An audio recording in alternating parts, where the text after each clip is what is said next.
Hello guys, स्वागत है आपका देवभूमि करियर पॉइंट में। तो देखिए, साइंस एमसीक्यूज की जो सीरीज चल रही थी हमारी, उसका ये पार्ट 12 है आज। और ये साइंस एमसीक्यूज काफ़ी महत्वपूर्ण होंगे आपके लिए अपकमिंग एग्जाम्स की मैं बात करूँ। रेलवे का एग्ज़ाम है ग्रुप डी, और रेलवे आरपीएफ हो और एसएससी का एग्ज़ाम हो, साथ में स्टेट लेवल के एग्ज़ाम्स में भी स्टैटिक जीके के पोर्शन में पूछ लिए जाते हैं साइंस के क्वेश्चन। तो एमसीक्यूज 12 है, अच्छे से आप इसको पूरा वॉच कीजिएगा। पहला क्वेश्चन है इसमें, कपास के बीजों से रेशे हटाने की प्रक्रिया में कौन से रसायन का काम लेते हैं।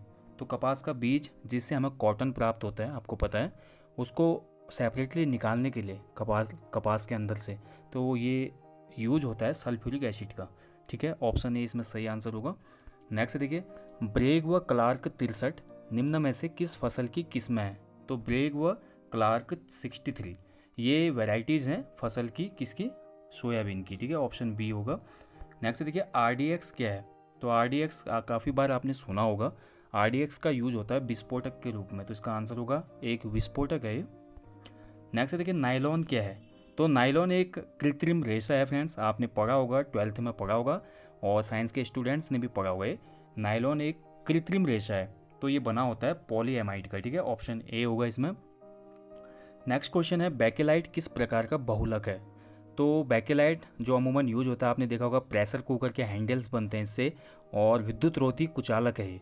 ठीक है, और साथ में ये ऊष्मा का भी कुचालक होता है। तो बेकेलाइट जो बहुलक होता है फ्रेंड्स, ये रैखिक बहुलक है। ठीक है, ऑप्शन ए इसका आंसर होगा। नेक्स्ट देखिए, बेंजीन की संरचना किसने प्रतिपादित की थी।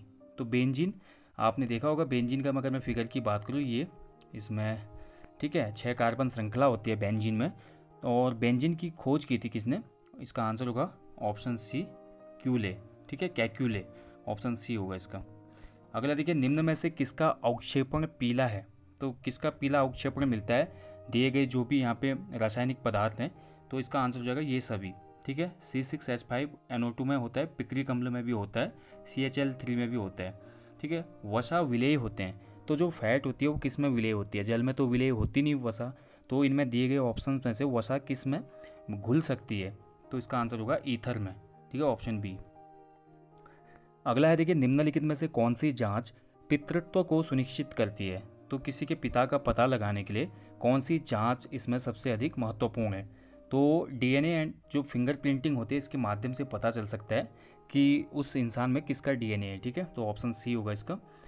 सभी भारी रेडियो सक्रिय तत्व अंतिम रूप से परिवर्तित होते हैं। तो जितने भी भारी रेडियो सक्रिय तत्व होते हैं, रेडियो एक्टिव पदार्थ जो तत्व होते हैं, एलिमेंट्स होते हैं, वो किस में परिवर्तित हो जाते हैं लास्ट में, शीशे में। ठीक है, ऑप्शन बी होगा इसका, लेड। अगला देखिए, परमाणु के नाभिक में होते हैं। तो परमाणु की बाहरी कक्षा जो होती है वहाँ पे इलेक्ट्रॉन्स होते हैं, और परमाणु के नाभिक में होते हैं प्रोटॉन और न्यूट्रॉन। ठीक है, प्रोटॉन धनावेशित कण है और न्यूट्रॉन उदासीन है, जबकि इलेक्ट्रॉन क्या होता है, इनमें ऋणावेश होता है। ठीक है, निम्न में से कौन सा अस्थायी कण है। तो अस्थायी कण कौन सा होगा इसमें से, इसके ऑप्शंस के अकॉर्डिंग देखेंगे तो न्यूट्रॉन। ठीक है, न्यूट्रॉन अस्थायी कण है, और क्योंकि न्यूट्रॉन उदासीन भी होता है। प्रोटॉन की वेधन क्षमता होती है, तो ऑप्शंस के अकॉर्डिंग आपने बताना है प्रोटॉन की वेधन क्षमता कैसी होती है। ठीक है, तो प्रोटॉन की वेधन क्षमता दिए गए ऑप्शन में होगा इलेक्ट्रॉन से कम होती है। ठीक है, चैडविक ने किसकी खोज की थी। तो देखिए, कई बार एग्जाम में पूछा जाता है, एसएससी रेलवे के एग्जाम में ज़्यादा पूछा जाता है ये, इलेक्ट्रॉन की खोज किसने की, प्रोटॉन की खोज किसने की, एंड न्यूट्रॉन की खोज किसने की। तो सभी चीज़ें आपको याद होनी चाहिए। तो चैडविक ने खोज की थी न्यूट्रॉन की। ठीक है, इसका आंसर होगा ऑप्शन ए, न्यूट्रॉन। अगला देखिए, गैसों के मिलाने पर सामान्यतः क्या होता है। तो गैसों के मिलाने पर होता है मुक्त ऊर्जा में परिवर्तन। ऑप्शन ए इसका सही आंसर है।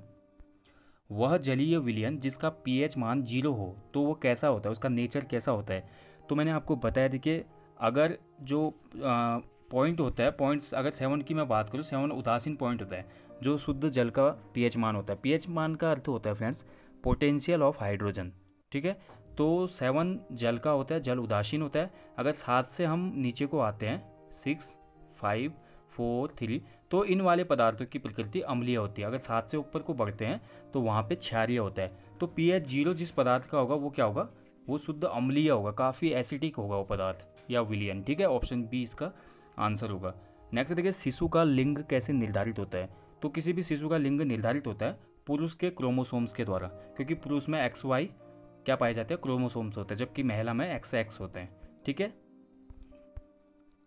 नेक्स्ट क्वेश्चन है, देखिए मानव शरीर में वृक्क किस तंत्र का भाग है। वृक्क की मैं बात करूँ, किडनी की यहाँ पे बात हो रही है, तो किडनी किस तंत्र का भाग है, उत्सर्जन का काम करता है ये।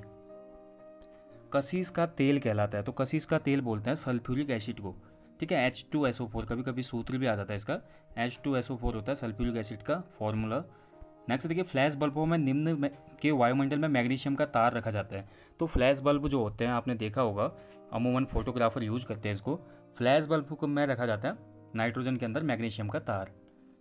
नेक्स्ट देखिए, धुआं क्या है, तो धुआं क्या है आपको बताना है, ठीक है। तो धुआं है ठोस का गैस में विलयन, छोटे छोटे कण होते हैं उसका गैस में विलयन होता है तब धुआं बनता है। ऐसे फॉग आ जाता है, कभी कभी कोहरा पूछ लेता है, तो कोहरे का भी सेम है, ठीक है। ये भी क्या है, ठोस में गैस का विलयन हो जाता है।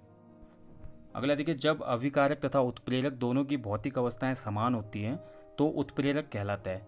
दोनों अवस्थाएं जब समान होती हैं, भौतिक की बात हो रही है, तो यहाँ पे होगा समांग उत्प्रेरक, ठीक है। अगला देखिए, जलती हुई सीख को नाइट्रोजन से भरे जार में ले जाने पर वह तो क्या करती है, क्या रिएक्शन देती है। अगर जलती सीख को हम नाइट्रोजन के जार के पास ले जाएंगे तो वो बुझ जाएगी, क्योंकि जलने के लिए क्या आवश्यक है, ऑक्सीजन। एट्रोपिन औषधि किससे प्राप्त होती है, तो एट्रोपिन नामक औषधि प्राप्त होती है वनस्पतियों से, ऑप्शन ए होगा। नेक्स्ट क्वेश्चन है, देखिए गोबर गैस में मुख्य रूप से कौन सी गैस पाई जाती है, तो गोबर गैस में प्रोडक्शन होता है मीथेन का, CH4, ठीक है। ध्यान रखेंगे, काफ़ी बार ये क्वेश्चन पूछा जाता है। अगला देखिए, पावर एल्कोहल क्या है, तो पावर एल्कोहल होता है ईंधन के रूप में जो यूज होता है ना, एथिल अल्कोहल, उसको बोलते हैं पावर एल्कोहल। अगला देखिए, रासायनिक दृष्टि से चीनी क्या है, तो रासायनिक दृष्टि से देखना है यहाँ पे आपको, तो चीनी एक मीठा पदार्थ है जो कि रिलेट करते हैं सुक्रोज से, ऑप्शन डी इसका सही आंसर होगा। अगला देखिए, सूची 1 को सूची 2 से आपने सुमेलित करना है, ठीक है।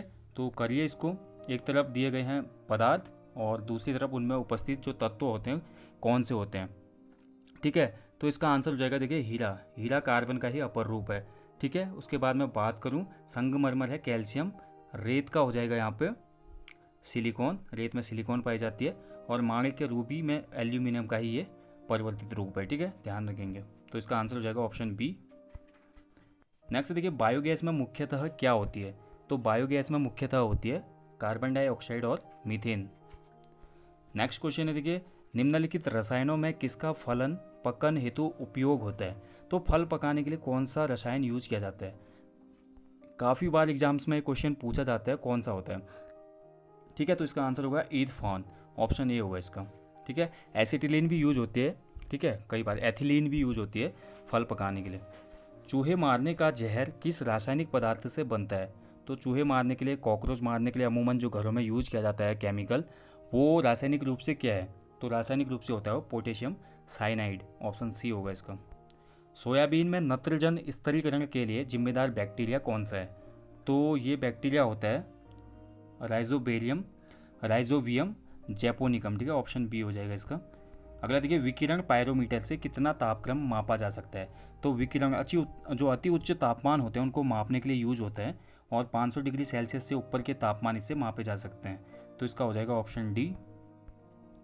नेक्स्ट देखिए, किस विधि से ऊष्मा स्थानांतरण को न्यूनतम करने के लिए थर्मस फ्लास्क की दीवारों पर कलई की जाती है, तो थर्मस फ्लास्क का आपने देखा होगा, ठीक है। थर्मस फ्लास्क, इसमें बिल्कुल चटक रंग की सिल्वर की पॉलिश चढ़ी होती है, क्यों चढ़ी होती है, वो किस चीज़ के लिए चढ़ी होती है, यहाँ पे क्वेश्चन में ये पूछा जा रहा है, ठीक है।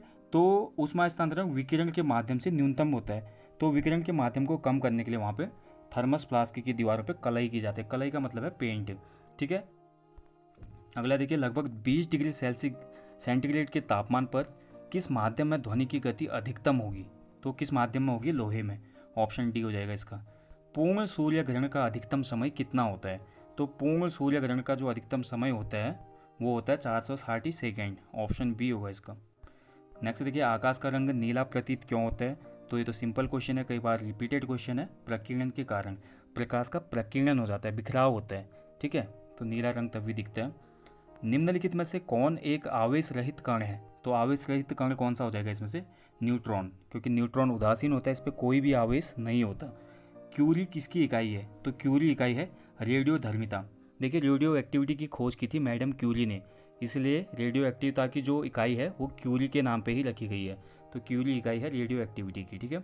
लास्ट क्वेश्चन है आज के एमसीक्यूज का, हाइड्रोजन के समस्थानिकों की संख्या कितनी है, तो हाइड्रोजन के टोटल समस्थानिक होते हैं 3, पहला तो हो गया हाइड्रोजन, दूसरा होता है ड्यूटेरियम और तीसरा होता है ट्राइटेरियम। ठीक है, ध्यान रखेंगे।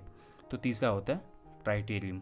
तो हाइड्रोजन, ड्यूटेरियम और ट्राइटेरियम, तो 3 समस्थानिक होते हैं हाइड्रोजन के। ठीक है फ्रेंड्स, समझ पाएंगे। तो ये थे फ्रेंड्स MCQs सामान्य विज्ञान के भाग 12 आज हमने कवर किया।